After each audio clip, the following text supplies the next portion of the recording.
Welcome to No Buts About It. I am in Indiana in my dining room.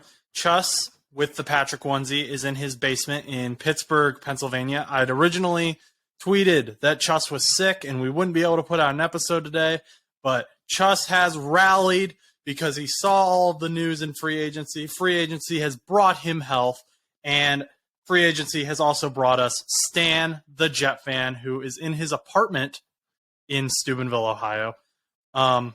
He's also wearing a Jets jersey, and it appears has some green lights set up, so he's really been pushing hard for the Jets, and that's what we're going to talk about first. So I don't know what the Jets players know, but it appears they know something. In the last hour, Breece Hall has tweeted, "Spoke it into existence for real." Garrett Wilson tweeted, "Y'all should see this smile on me right now." Breece Hall tweeted, "The cheesehead did it," and then a bunch of dark moon emojis. And I don't know what that means. But Ian Rappaport and Tom Pelissero and all these guys are saying that there's no news regarding the Jets. There's no news regarding Aaron Rodgers. So is Aaron Rodgers holding the Jets hostage? What is going on, Stan the Jet fan? What do you want to see happen? So in a quote from a few days ago where Aaron Rodgers said he's not going to be holding, I believe that he's referring to the Packers hostage. So I think he does want to figure this out, but he's playing his cards right. He wants to get his brand up. You know, he loves this attention. Even though he says he doesn't, we know what did with the dark room. He wants the attention. He's living in it. He's enjoying it. That being said, I will say Sauce Gardner has really been pushing the whole Aaron Rodgers thing for quite some time now. When we played the Packers in the season, he had this big moment where he stole the cheese head and was stomping around the stadium wearing the cheese head. So one thing he was joking about and said a few weeks ago is that he's going to throw away the cheese head and then let Rodgers come into a much more friendly environment here. And I think for Sauce this makes sense because he and the Jets defense had a fantastic season, one of the best seasons I've seen as a fan of this team pretty much since the Darrelle Revis days. So really long time. However, the offense did not hold up, and you saw so many games where it would, there was one game that ended up 10-0 against the Patriots, where the Patriots scored a field goal, and then they only scored one touchdown that was off a special teams return.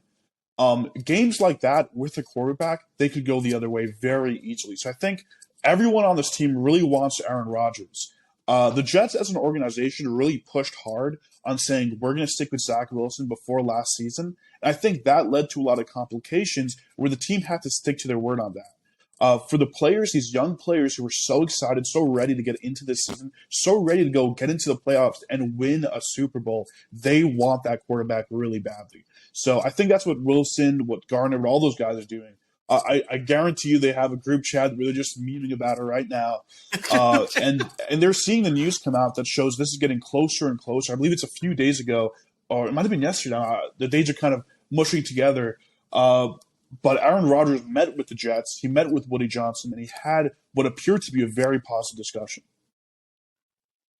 So I believe Sauce ended up burning the cheesehead, actually. So I don't think the cheesehead is in existence anymore. And also, I was watching NFL Network, and they were talking about all the free agency signings. They were talking about how everyone's waiting on Aaron Rodgers. And it seemed like these guys were watching that broadcast as well, because Andrew Siciliano or Cynthia Freeland would say something, and then it seemed like the Jets players were responding to it. They're just kind of having fun, maybe memeing about it, like you said as well.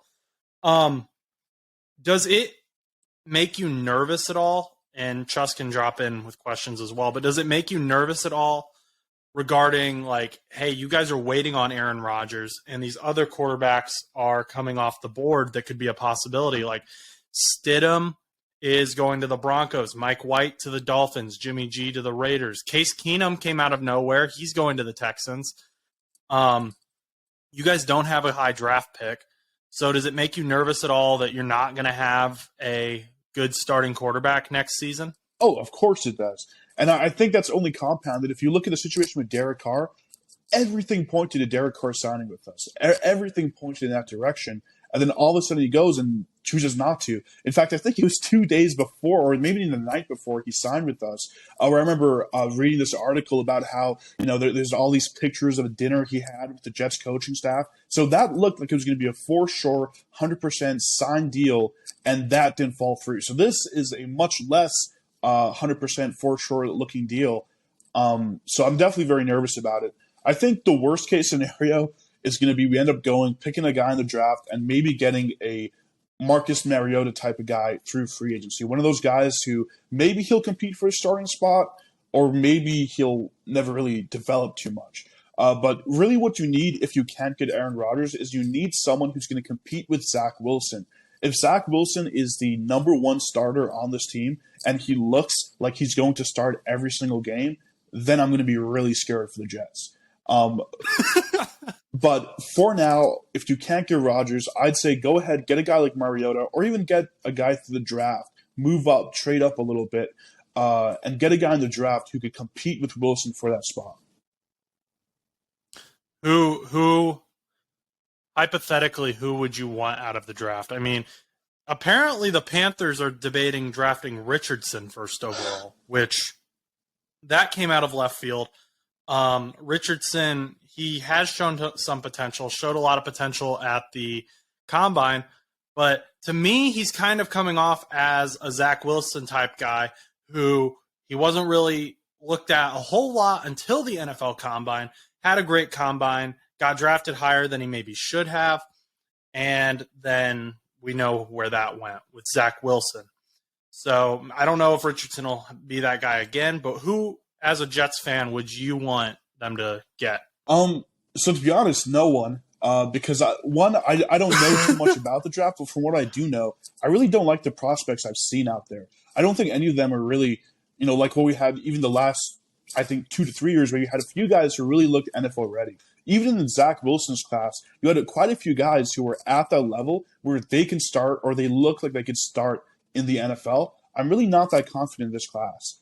More what I'm saying in terms of getting someone in the draft, I would honestly prefer either you go all the way up, you get a number 2 and number 3 type of pick, or you go to the 3rd round and you get one of those guys who you kind of hope has some upside and maybe he doesn't.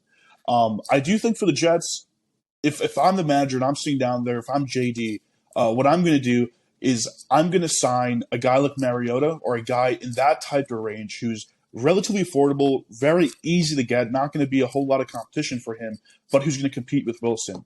In regards to the draft, I really don't know where to begin. So you just have no idea. Okay. What do you got, Chus? I was going to say something. I know you mentioned Anthony Richardson. Anthony Richardson is butt. For a first overall pick, he is butt. Do not pick Anthony Richardson first overall.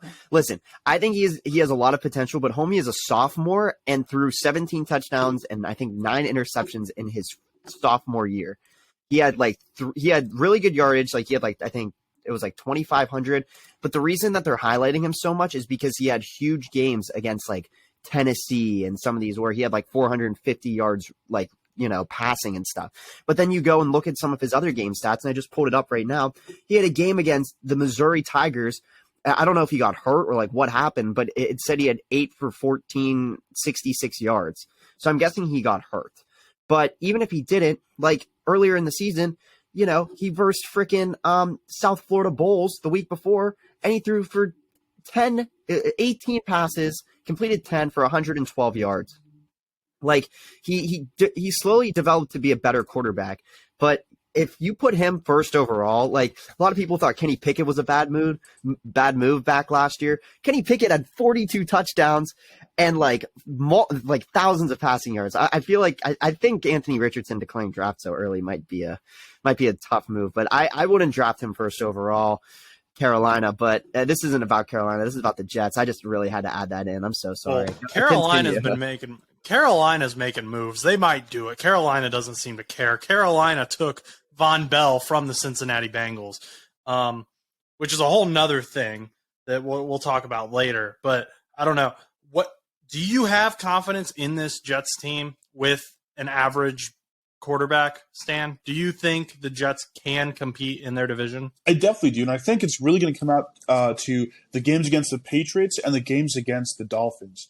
The Bills have been a juggernaut for the last few years. I don't really see that changing.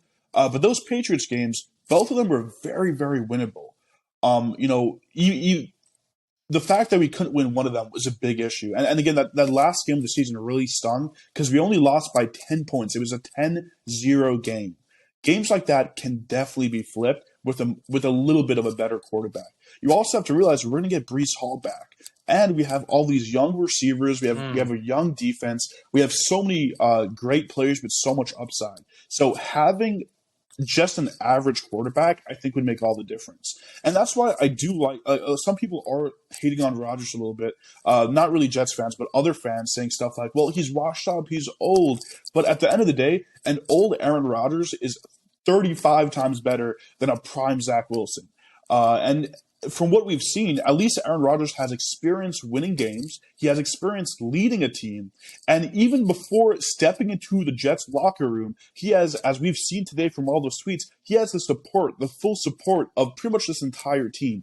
Everybody wants him. The other stars, Breece Hall, Garrett Wilson, Sauce Gardner, they really want him, and they're pushing for him. I think you said CJ Mosley also was pushing for him on Twitter. So even without stepping into the locker room, he has commanded the respect of this entire organization. That is the type of guy you want. So, and even if he has an average statistical season, I think the effect he's going to have in the locker room will go way beyond that. Zach Wilson, on the other hand, is a guy who, in that 10-0 match, ended up saying that it wasn't his fault that the Jets lost. He can't score a single point in a game as a quarterback and says it wasn't his fault that his team lost. I don't see Rodgers doing that. And I think Wilson has lost the support of some of his teammates through being a bad leader. A big part of quarterbacking is being a leader, and Rodgers wins that 10 times out of 10. Are you worried about history repeating itself? If history repeats itself with Brett Favre, So if it repeats itself, that will be an unfortunate situation. If it doesn't, come out to anything. But we're in an unfortunate situation right now. So I'd say do it. Nothing that bad is going to happen. Worst case scenario, you get another guy next year in the draft. It's better than where we are right now. Because if we don't get Rodgers and we're not trying to trade for any other big player, if we're not willing to give away 2, 3, 4 first-round picks or second-round picks through the next few seasons, Rodgers is definitely going to be the best guy we'll get. So take him. At the very least, you're not going to be worse off. Okay, so basically the take is we can't get worse than we already are. Yeah. From Stan the Jet fan, we right? can get worse. But in regards to quarterbacking, Rodgers is by far the best option right now. But as a Jets fan, trust me, I know we can get worse. Okay, fair enough. So I'm gonna the reason I keep looking over here to the left is because my phone's over here and I just keep updating Twitter. I'm waiting on that. Some guy named Trey Wingo said the deal is done, but that's not really enough for me. I've been reading a lot of stuff about Aaron Rodgers. According to some of these non-legit sources, actually, report Rodgers to Jets is done, according to Sports Illustrated. Was that Trey Wingo or who? This is Sports Illustrated. This was Bill Huber. This isn't Twitter. This is. If that's the one from about 45 minutes ago, I saw that one too.